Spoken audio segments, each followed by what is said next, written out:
as active participants in decision making. Ramogi koro sani odani mondo wadhiane nyaka Eldoret mondo watudre kod jafombo marwa Odinga kama Ogai mar Azimio la Umoja wan Kenya Raila Odinga e wendo modhial madhi chiwo twak mar odiochieng' mar ariyo mar romo mar dhialo higni 10 mar loch gwenge kata devolution. Raila dhi chiwo twak mare e romo no matimore boma ma Eldoret. Wadani mondo mikoro gie sani watudre ne kod jafombo marwa Odinga ma osebedo e boma ma Eldoret kama nyasi ni dhi nyime. Onyiso ni to ginang'o gini mosewachore nyaka ne piny ruodi chieng' kawuono mano odiochieng' mar ariyo bang' nyoyaw chendo no nyoro motelo na Wenga oloso kod moko kuom MCAs mabende oyuoro e romone kagi nyiso kenge ma oseketi e telo mag counties ahinya mageto loko ngima oganda jo Kenya. Wenga odiochieng' ma kawuono en odiochieng' ma igeno no Ogai mar Azimio la Umoja wan Kenya Raila Odinga e jalo ma bende chiwo wach ewi weche mag telo mag loch gwenge mabende nobiro bang' ne oganda jo Kenya siro gi sironyo pend chik kata katiba 2010. Ang'o gini mosewuok odiochieng' mar ariyo mar romo mar ngo igni 10 mar telo mag counties turka.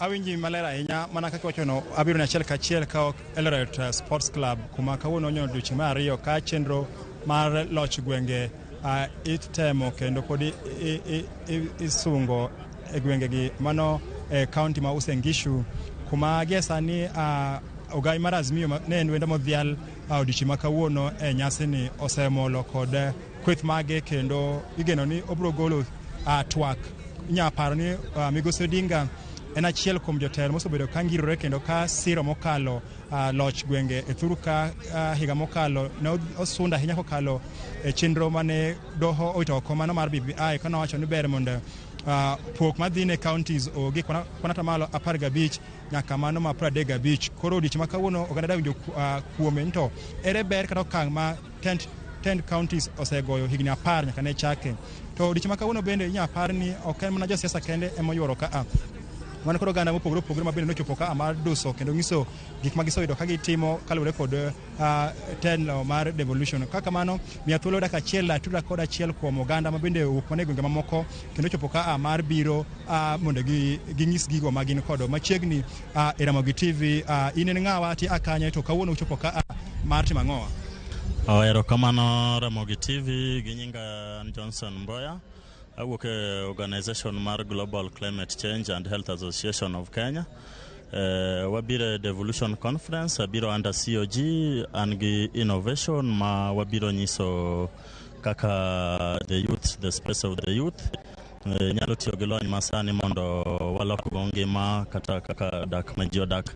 Koro e devolution ka wamit waromo gi jolony mopogore investors ji gomba ka ng'iyo kaka counties nigire mane nyaka ne devolution bi 2013 nyaka sani ere okang' ma ji osegoyo to ere kuonde ma rem nitie to ere kaka counties nyalo improve relationship between national government to gi county government.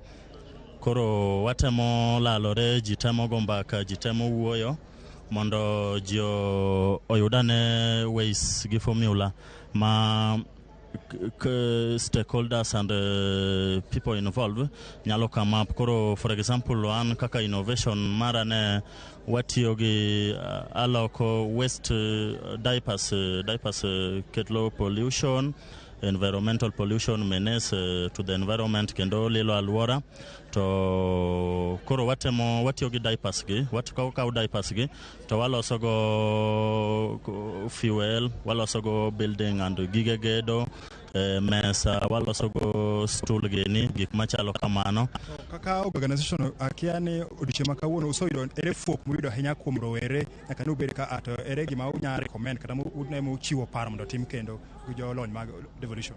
Erokamano kaka watemo access watemo gombaka gi ji mopogore to watemo yudo ni rowere onge information gilak information. Koro one thing display of information watemo nyiso rowere some of the challenges in the current space to gi kaka ginyalo biro kanyakla ginyalo biro kanyakla mondo giriwre nikech gigi ok nyal ng'ata achiel ok nyal, lakini ka rowere obiro kanyakla moriwore to ginyalo achieve gima duong'. Koro watemo riwo rowere to gi nyiso gi kuonde ma gaps nitie, kuonde ma rem nitie, to gi kaka ginyalo kelo ideas gi mondo wa fill the gaps. Mogik inya changowa higni 10 mar devolution bende nitie gima kaka un riwruok wanya buonjo kata nya moro wa kaka jo Kenya kalore kod kumi ae.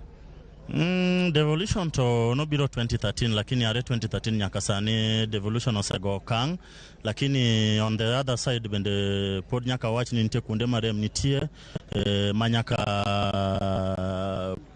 inyalo jiw, lakini anyalo miyo devolution 50%, anyalo miyo devolution 50%, lakini ko nitie kuonde marem nitie machalo kaka resources ko wuok national government ka biro e counties, samoro gi delay yudo ka services obedo discontinued. Ya koro watemo devolution ber, lakini pod nitie kuonde mafuok nitie ma pod nyaka lalruok bede mondo devolution obed effective 100%.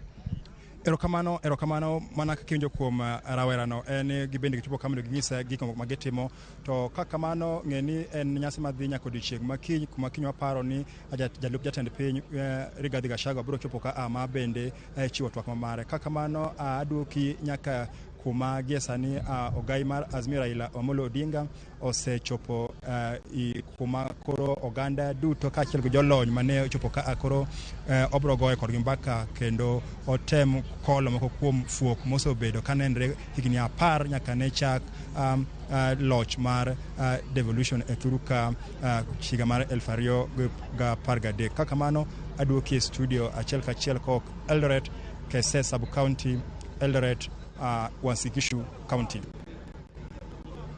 Erokamano Nyako Wenga kuom report mani mbai nyako tenre kod weche madhi nyime Eldoret. Nyasi mar dhialo higni 10 mar loch gwenge kata devolution madhi nyime e gwenge makono, kendo wageno ni hangni chokno mathoth ahinya mabiro medo timore kaluwore kod twak ma ibiro chiw kod Ogai mar Azimio Raila Odinga. Erokamano Nyako Wenga, wabutudore kod kende thuolo machielo kaka weche mag telo mag